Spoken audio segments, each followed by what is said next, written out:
Has there been a time in your life when you were burning inside with either anger or sadness or sorrow?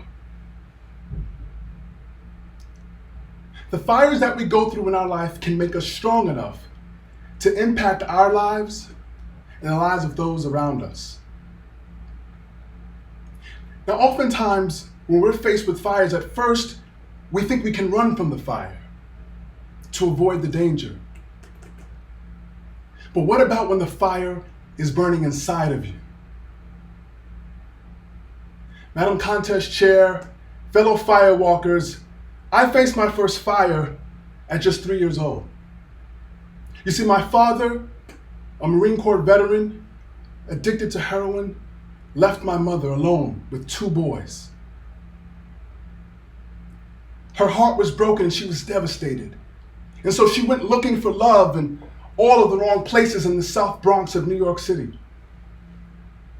By the time I was 5, my mother was addicted to crack cocaine.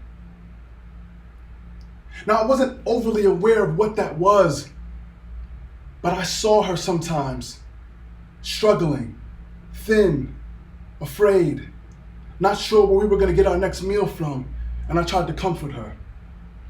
My mother would oftentimes leave us alone for hours at a time. And late at night, when we were asleep, I would awaken only to see my mother with strange men going into the bedroom.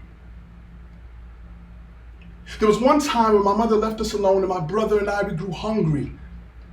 And so I did the only thing I could do. I decided that I would learn how to make biscuits on the spot like I had watched my mother do so many times before.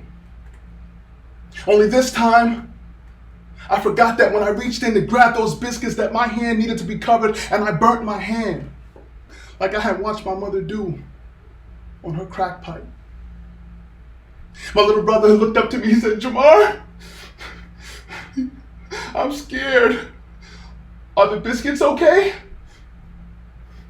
And in that moment, with all the pain I was feeling, I had to tell him, "Yes, Salahuddin, the biscuits are fine. We're gonna have some food."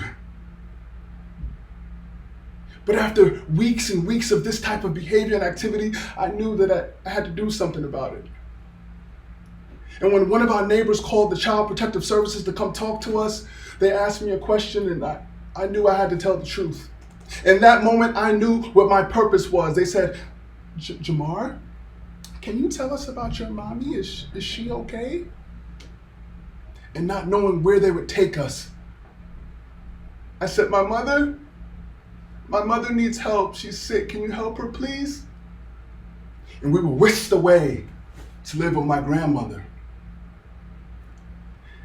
Now, my grandmother was an amazing cook. She kept a clean house. She was a staunch disciplinarian, but unfortunately for her, her best friend was a man by the name of Mr. Bud Weiser.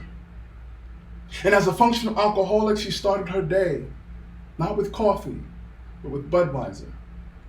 She kept us on our P's and Q's, and if we misbehaved at all, we got beat like mules. I had to live with her for many years as my mother roamed the streets, addicted to drugs. And all I wanted to know was when she was gonna come get us back. It taught me a lot about patience. And then when I was 9 years old, my mother called one fateful day to tell me some really terrible news. She said that, "JaMarr, you and your brother will never see your dad again. He was killed." Later, I found out that he was shot in the stomach with a shotgun by a friend of a friend because he was at the wrong place at the wrong time doing the wrong things. That day, I said, "Ma, all I care about is when are you going to come get us back? When are you coming?" And my mother said, "Soon, Sana. I'm going to come get you and your brother soon." Soon wouldn't be for another 2 years. And that taught me a lot about patience.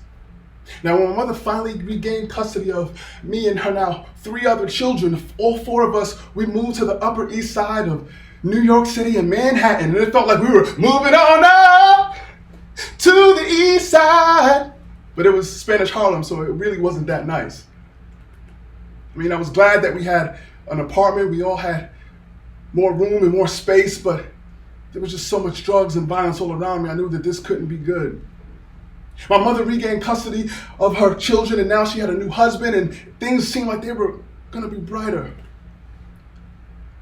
But my mother and my stepfather, Jose, they used drugs together. And so at the age of 12, it felt like the longest year of my life as I watched my mother whittle away.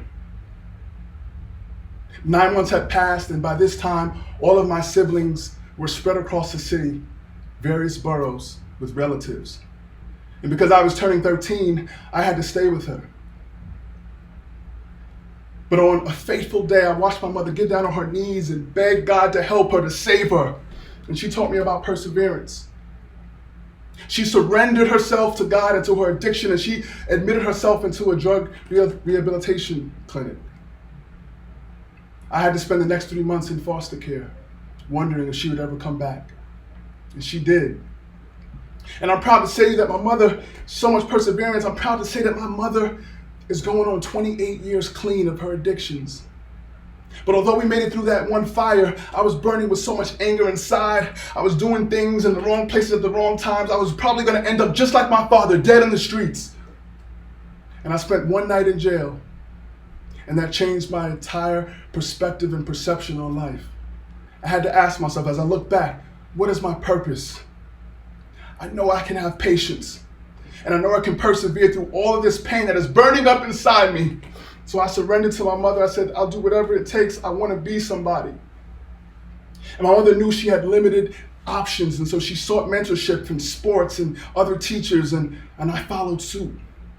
And over time, that fire, it simmered down. Thanks to the mentors in my life, I went from being left back twice to graduating valedictorian and being voted the MVP of the basketball team by my players. Tremendous honor. You see, through all of that suffering and that fire that burns, that you all are going to face, even like right now with COVID-19, if we wrap ourselves in a blanket of purpose, of patience, of perseverance, we change our perspective and our perception, we can safely walk through the fire.